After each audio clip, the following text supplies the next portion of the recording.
Muy buenos días, mi nombre es Luis Capote Pérez y me encuentro aquí en la unidad de docencia virtual para grabar una píldora explicativa sobre algunos modos de adquisición de la propiedad y demás derechos reales en el ámbito del Código Civil Español. Concretamente hablaremos de la adquisición derivativa inter vivos a dominus y a non dominus y hablaremos también de la usucapión. Específicamente, cualquiera que haya estudiado la regulación del contrato de compra-venta en el ámbito del derecho civil conocerá o habrá avanzado un poco sobre el modo de transmisión de la propiedad a través de determinados contratos a los que el Código Civil adjetiva como traslativos del dominio. En otros ámbitos de nuestro derecho comparado, la forma de transmisión de la propiedad se plantea en otros términos, siempre dentro de la tradición romana, aunque se considera que nuestro Código Civil, el que contiene la tradición castellana, ha sido más fiel a la tradición romana que otros de nuestro entorno, al establecer esa doble combinación de título y de modo. El título entendemos un contrato que esté pensado para transmitir el dominio siempre y cuando quien da, por ejemplo quien vende, es propietario de aquello que vende, de manera que el comprador, mediante la recepción posesoria de la cosa comprada nunca antes, se convierte en propietario. ¿De qué forma se puede llevar a cabo esa traditio, ese modo para combinar título, justo título y modo? Pues de diversas formas que están reguladas en el apartado correspondiente a los modos de cumplimiento de la obligación de entrega por parte del vendedor.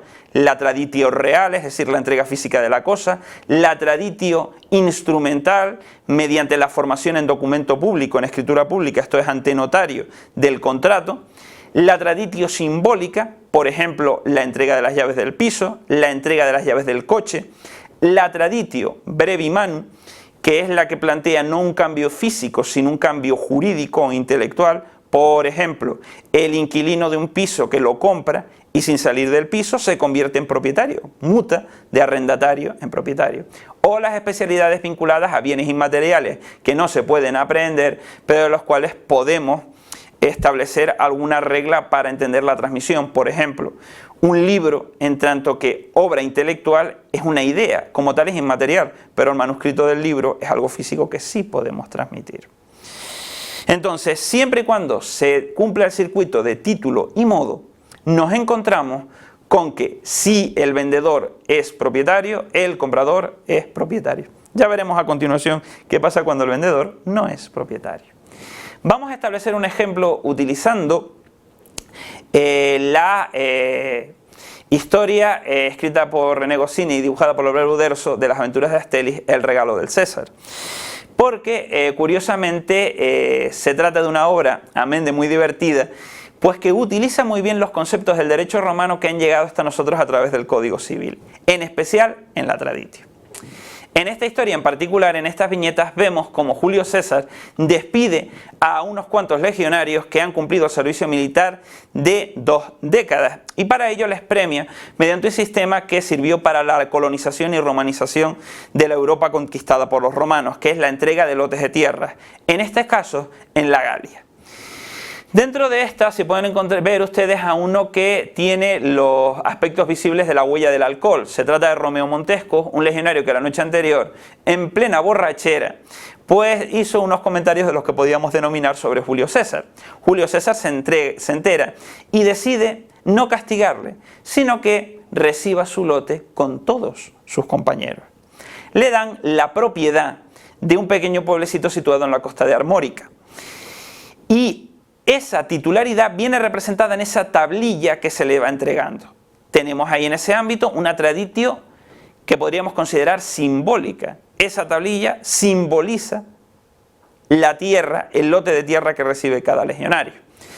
Una vez convertido en ciudadano civil, hablando pronto y mal, este señor decide empalmar una nueva borrachera y va a una posada, donde cuando ya se le plantea el echarle y que pague la cuenta, se le dice, no tengo dinero. El posadero monta en cólera, pero dice, soy rico, tengo un pueblo, y le enseña ese título de propiedad.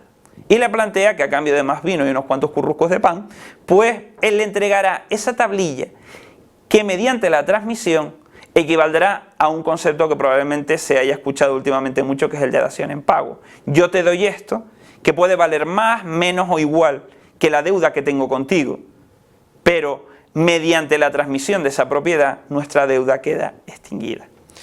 el dueño de la posada consulta con su esposa el tema del cambio y la señora acepta, ya que considera que el lugar en el que viven, que si no me falla la memoria es Lutecia, el actual París, pues no es el mejor para cuidar a una niña y educar a una niña adolescente.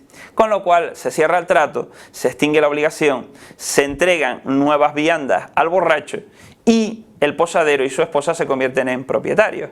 Lo que ninguno sabe es que el lote de tierras al que hace referencia ese título de propiedad es la irreductible aldea Gala, que no estaba conquistada por Julio César, con lo cual lo que se estaba produciendo era la entrega y la traditio posterior, en dos fases, entre dos personas distintas, de una cosa ajena.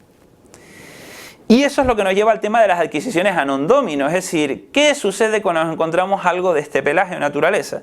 Principalmente el ordenamiento jurídico plantea la idea de una doble transmisión. ¿Qué sucede cuando se produce una doble venta? ¿Quién se convierte en propietario? Tenemos dos contratos traslativos de dominio que, si cumplen los requisitos esenciales establecidos por nuestro derecho, son igualmente válidos, pero chocan entre sí. No podemos cumplirlos los dos. Entonces ahí se plantea una regla que tiende a la protección del derecho, seguridad jurídico, pero también la protección de la apariencia, la seguridad en el tráfico. Y ahí se plantean dos posibilidades. Si la doble venta se ha producido respecto de una cosa mueble, se convierte en propietario aquel que entra en posesión de la misma en primer lugar. ¿Por qué? Porque es la primera persona que completa el círculo de título y modo, no el que tenga en principio el contrato más antiguo. Que eso lo podríamos plantear si ese criterio posesorio no se hubiera ejecutado. Pero en el ámbito de las adquisiciones a non domino inmobiliarias, pues el artículo 1473 del Código establece un criterio registral. ¿Quién se convierte en propietario?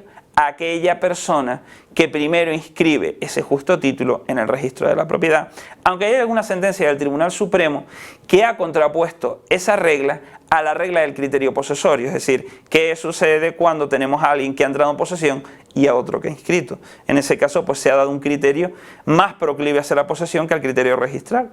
Un caso curioso de interpretación y la aplicación de la norma en unos términos quizá un poco más amplios o abiertos de los que se plantean en un principio mediante el canon literal. En segundo lugar tenemos la usucapión, que es probablemente la cruz y la delicia de quienes han estudiado, estudiarán derecho romano, en el cual se plantea la adquisición del derecho de propiedad de determinados derechos reales por medio de una combinación que es la posesión y el tiempo. Si una persona posee una cosa durante un tiempo específico marcado por la ley, puede convertirse en titular de un derecho que le permita esa posesión. Tenemos dos modalidades. Una es la denominada ordinaria, en la cual se exige la buena fe del poseedor, la creencia de que un derecho la existe, y la existencia de un justo título que es un concepto equivalente al que acabamos de ver hace un momento en título y modo, en cuanto al cual se plantea una justificación objetivamente jurídica o jurídicamente objetiva de esa buena fe y de esa posesión. Por otro lado tenemos esa posesión, esta usucapión, extraordinaria, en la cual no se requiere ni justo título ni buena fe, pero que se plantea en otros términos como el reverso de la prescripción extintiva. ¿Qué requisitos se plantean para la usucapión? Pues los tenemos de tres ámbitos: subjetivos en cuanto a la persona que adquiere por vía de usucapión, objetivos y posesorios en cuanto a las condiciones en las cuales se plantea esa posesión, la cosa en la cual podemos o respecto a la cual ejercemos la posesión en la que podemos obtener derechos, y los requisitos para que esa posesión sirva con un fin de usucapión. ¿Cuáles son los requisitos para desde el punto de vista subjetivo? Pues específicamente están contenidos en el código respecto de la persona que adquiere el derecho, pues que tenga la capacidad de obrar requerida para el ejercicio del derecho que se pretende adquirir, o bien, si no la tiene, puede plantearse la usucapión por medio de la actuación de un representante legal. Pensemos pues en progenitores, tutor, curador, etc. En cuanto a la figura del usucapido, se establecen reglas en cuanto a la persona que pierde un derecho como consecuencia de la adquisición por parte de otra persona. En la usucapión tenemos que tener claro una cuestión: si alguien gana un derecho, inevitablemente es porque alguien lo pierde. En esos preceptos se establecen las reglas respecto a la persona que pierde y también los supuestos que se plantea una contradicción entre quien cimenta su titularidad en la información registral, conforme a la ley hipotecaria, y quien está en posesión de la cosa sobre la cual recaen esas titularidades. Se plantea un supuesto de usucapio o usucapión contra tabula. En cuanto a los requisitos objetivos, se establece una regla general según la cual solamente podemos adquirir por usucapión derechos comerciables, cosas que en la definición tradicional están dentro del comercio de las personas. Dentro de esas se circunscriben a derechos reales que sean susceptibles de posesión como parte del contenido de esos derechos, lo cual no se circunscribe a la propiedad y a buena parte de los llamados derechos de goce. Que sean disponibles, porque hay determinados casos donde un determinado bien está protegido por reglas especiales, como el dominio público, que por definición es imprescriptible, determinado tipo de bienes comunales o los derechos de uso y habitación que tienen carácter personalísimo.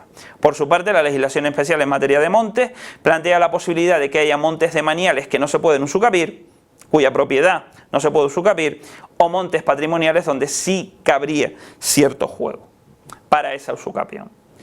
En cuanto a los requisitos posesorios, esos son esenciales, no basta el transcurso del tiempo, sino que tiene que plantearse una posesión dominical, con ánimo de actuar como dueño, pública, es decir, no clandestina, pacífica, esto es, no cuestionada, y sobre todo continuada en el tiempo, de manera que no se produzcan interrupciones. La interrupción, que puede ser natural por pérdida de la cosa, que puede ser civil, el legítimo titular reclama, o que puede venir del reconocimiento del propio poseedor, yo no soy propietario, lo es otra persona, determina, dado que a la usucapión se la conoce como prescripción adquisitiva, que hay que volver a contar desde el principio el plazo para usucapir.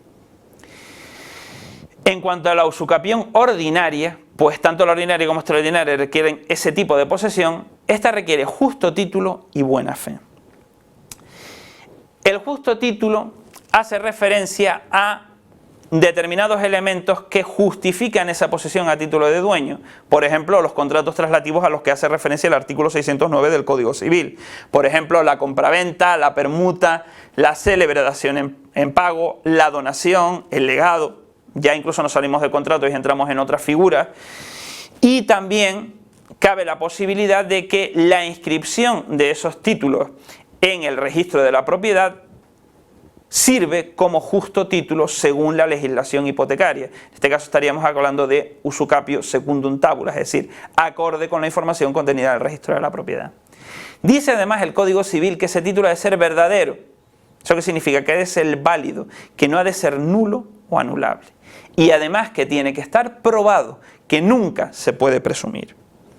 En cuanto al tema de la buena fe como siempre se presume hasta que se demuestre lo contrario y además se plantea una extensión total, ya que de cara a la usucapión no nos vale cualquier tipo de posesión, ni en cuanto al animus ni en cuanto al tiempo. En cuanto a la usucapión ordinaria, los plazos de posesión, siempre y cuando se acredite en todos los casos anteriores, se plantean respecto de las cosas muebles, la posesión durante 3 años. Respecto de las inmuebles, 10 años entre presentes. Presente es el legítimo titular que por inacción permite que la usucapión consolide una situación de hecho en una situación de derecho. Y entre ausentes, 20 años. Aquellos que no se encuentran presentes o cerca para ver esa situación posesoria. Quédense con la idea de que la usucapión ordinaria viene a sanar un defecto que de no haberse producido habría dado lugar a una transmisión automática. Por ejemplo, comprar justo título de manos de quien no es propietario. Si fuera propietario, título y modo, la traditio equivaldría a la adquisición de la propiedad. Aquí completamos el circuito, tenemos justo título, tenemos traditio, y si se da esa apariencia pública, pacífica, continuada, con buena fe, durante los plazos que ven ustedes ahí, la persona del adquirente se convierte en propietario. En cuanto a la usucapión extraordinaria, se plantea como el reverso de la prescripción extintiva y plantea un aumento de los plazos que en el caso de las cosas muebles, la adquisición de propiedad sobre cosas muebles es de 6 años, en el caso de inmuebles es de 30, pero plantea excepciones respecto de aquellas pérdidas que se producen como consecuencia de actuaciones penales. Pero para ello nos remitimos al ámbito del derecho penal. Como conclusión, solamente quiero decir que aquí hemos recordado o repasado los dos modelos de adquisición de la propiedad y de determinados derechos reales, como es la adquisición a través del título y el modo y a través de la usucapión, pero una vez más hay que recordar que esto solamente es un complemento, una herramienta de ayuda para el estudio de estos temas. Como siempre, hay que recomendar encarecidamente la consulta de bibliografía tanto general como especializada. En este caso, una vez más, me queda recomendar los manuales de los profesores Díaz Picasso y Gullón, del equipo que trabaja en los elementos de derecho civil, firmados principalmente por el profesor Lacruz Verdejo, de los manuales de la editorial Coles, pues, que escriben Carlos Martínez de Aguirre, Pedro de Pablo Contreras, Miguel Pérez Álvarez. También los manuales o las colecciones manuales escritas por el profesor Carlos Lasarte o el profesor Manuel Albaladejo, y en el caso de la usucapión, los trabajos de Mariano Izquierdo Tolsada sobre tensiones entre prescripción adquisitiva o extintiva, o un interesante trabajo del profesor García de Interría sobre la usucapión, o sobre 2 estudios relativos a la usucapión en el ámbito del derecho administrativo. Muchísimas gracias por su atención.